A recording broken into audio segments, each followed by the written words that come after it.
राधारमण शर्मा जी, हाँ आप पीसीसी सदस्य रहे उत्तर प्रदेश कांग्रेस कमेटी में, और आपने एआईसीसी में जो है फील्ड कोऑर्डिनेटर के रूप में कार्य किया जी। आप हमें जो है कुछ ऐसी बातें बताएं जो आज के हालात से जुड़ी हुई हैं और उससे कांग्रेस को क्या फायदा हो रहा है और क्या नुकसान हो रहा है।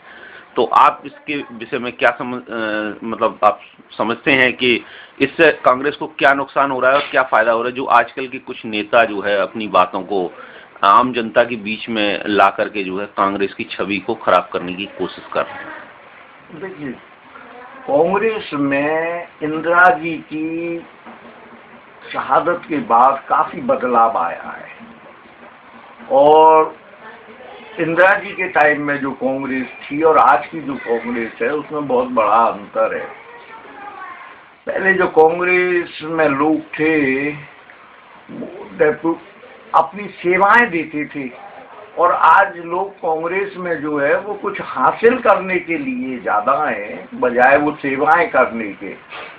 आज लोग कांग्रेस में ज्यादातर जो लोग आ रहे हैं वो सब इस तरह की हैं कि हम कांग्रेस से कुछ कितना हासिल कर सकती है, जबकि पहले ऐसा नहीं था। पहले ऐसा नहीं था।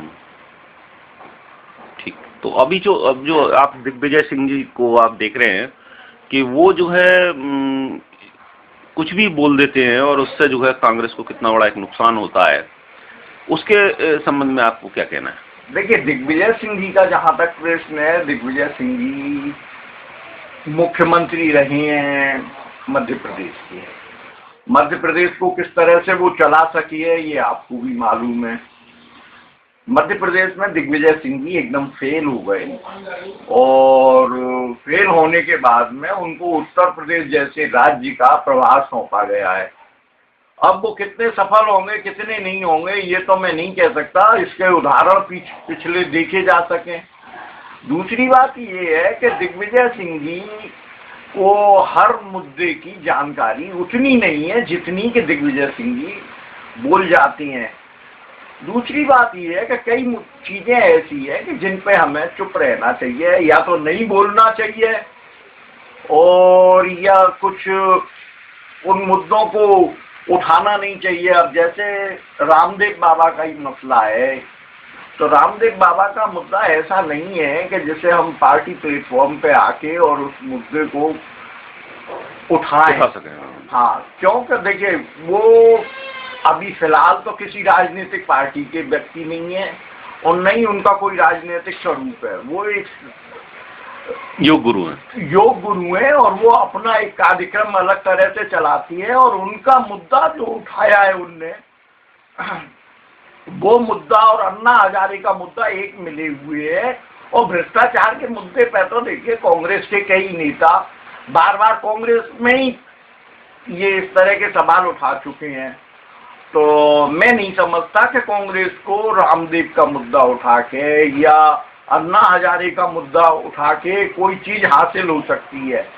इन चीजों से कांग्रेस को कोई फायदा तो होगा नहीं, बनस्पत कांग्रेस इससे नुकसान ही उठाएगी। तो आने वाले समय में आप क्या नुकसान समझ रहे हैं इनके इस तरीके के जो बयानों से, जो है क्या नुकसान हो सकता है? देखिए, इन लोगों का अपना एक बहुत बड़ा क्षेत्र है, अन्ना हजारे हों या रामदेव बाबा हों।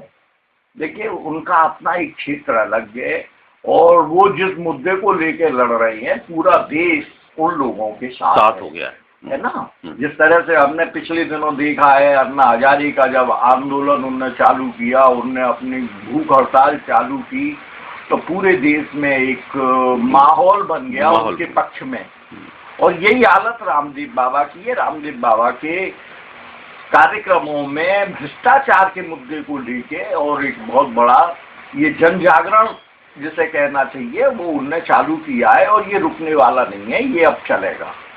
तो इसमें इनको दिग्विजय सिंह जी को ही क्या इसमें ये हुआ कि उन्होंने जो है इसको बात को उठाना शुरू कर दिया? देखिए, अब यहाँ एक बात दूसरी है, दिग्विजय सिंह जी कांग्रेस में इस समय अपने आप को सबसे बड़ा लीडर जाहिर करने के कोशिश कर रहे हैं। और क्योंकि पहले अर्जुन सिंह जी अब खत्म हो चुके हैं, वो समाप्त हो चुके हैं, तो एक लीडर, एकमात्र लीडर चाहिए इस तरह का। तो अर्जुन सिंह जी अपने आप को दिग्विजय सिंह जी अपने आप को अर्जुन सिंह जी की जगह स्थापित करने के उसमें हैं।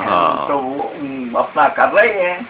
बाकी मैं नहीं समझता कि कांग्रेस को इससे कोई फायदा होगा। कांग्रेस को तो इससे नुकसान ही होगा।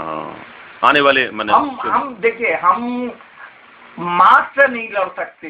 हाँ, मतलब बहुत बड़ी एक संख्या जो है वो रामदेव बाबा के साथ है, रामदेव बाबा के और अन्ना हजारे के साथ है, और उनके एक कुछ कहने भर से जो है कांग्रेस को नुकसान हो सकता है, यही मानते हैं ना आप? हाँ। तो अच्छा, ये थोड़ा सा राधारमण शर्मा जी अपने बारे में थोड़ा सा बताइए, आपने कांग्रेस में क्या क्या किया है, कांग्रेस के लिए आपने क्या काम किया है? देखिए, मैं और मेरा परिवार तो कांग्रेस से 3 पीढ़ियों से जुड़ा हुआ है जी, सभी जानते हैं। नहीं, एआईसीसी में आपने क्या? एआईसीसी में मैं फील्ड कोऑर्डिनेटर के पद पे रहा हूँ, और एआईसीसी में अभी 2003 के चुनावों में जब 5 राज्यों के चुनाव हुए तो उसका सर्वे का काम, एक गोपनीय सर्वे कराया गया कांग्रेस अध्यक्ष के द्वारा, जिसका सर्वे का काम मैंने किया 5 राज्यों में, मध्य प्रदेश, राजस्थान, छत्तीसगढ़, दिल्ली, इन राज्यों का मैंने सर्वे किया है। और काफी इस तरह के कार्यों में मैं संलग्न रहा हूँ। और उत्तर प्रदेश में काफी समय से, उत्तर प्रदेश कांग्रेस के उसमें कमेटी में आपने कौन से पद पर आप रह करके, कोई पद था आपके पास में? हाँ, एआईसीसी में मेरी कार्य प्रणाली और उसको देखते हुए मुझे यूपी कांग्रेस में प्रोग्राम इम्प्लीमेंटेशन का चेयरमैन बनाया गया। इस पद पे पहले लोकपत त्रिपाठी रहे हैं, उसके बाद में इस पद पे जितेंद्र प्रसाद रहे हैं, उसके बाद में इस पद पे मुझे लाया गया। तीसरा आदमी मैं हूँ, चौथा कोई इस पद पे आया नहीं है और कोई बना नहीं है। अच्छा, तो अभी वर्तमान में? तो नहीं, वर्तमान में मेरे पास कोई पद नहीं है, और मैंने अब ये सब छोड़ दिया है, और मेरी कोई खास रुचि भी नहीं है, क्योंकि कुछ ऊपर के लोगों को मेरी कार्य प्रणाली से विरोध था, इसलिए मैंने। तो आप समय समय पर जो है राहुल गांधी जी को, सोनिया गांधी जी को इन सब बातों के बारे में अवगत तो कराते ही रहते होंगे आप? बिल्कुल बिल्कुल, मैं उन्हें मेल के द्वारा और दूसरी चीजों के द्वारा बराबर बताता रहता हूँ। तो उनका जवाब आता है कुछ? हाँ, जवाब कभी आता भी है और कभी नहीं भी आता है। तो आपको फिर अगर मान लीजिए बुलाया जाता है तो फिर आप जाते हैं वहाँ? बिल्कुल। तो आप मुझे बुलाया जा चुका है, पिछली दफे मुझे राहुल जी ने इस संबंध में बुलाया, और मैं दिल्ली गया अपने सहयोगी के साथ। तो मैंने जाके उनको सारी बातें बताई, और जब कुछ यूपी के मुद्दे थे, जिन यूपी के मुद्दों पे मुझे बुलाया गया, तो उनने मुझे निर्देशित किया कि आप दिग्विजय सिंह जी से मिलने, मगर मैंने दिग्विजय सिंह से मिलना उचित नहीं समझा और मैं नहीं मिला। मैं उनसे स्पष्ट मना कर दिया कि मैं दिग्विजय सिंह से नहीं मिलूंगा। अच्छा, जनपद की क्या स्थिति समझते हैं कांग्रेस के संबंध में? देखिए, जनपद की स्थिति, वैसे हमारा जनपद सबसे अच्छा है।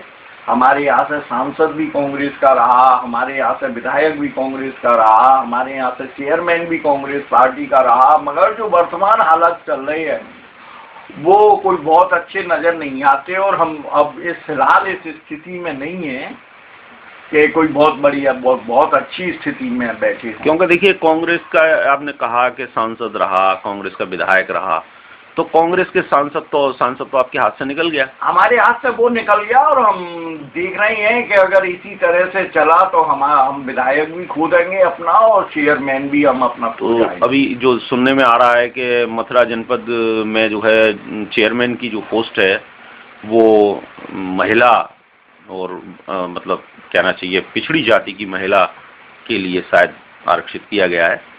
तो इसमें आप क्या समझते हैं कि हमारे कांग्रेस में जो है मथुरा जनपद में कोई ऐसी महिला है जिसको कि कांग्रेस अपने उस पर जो है बैनर के तले जो है खड़ा कर सके?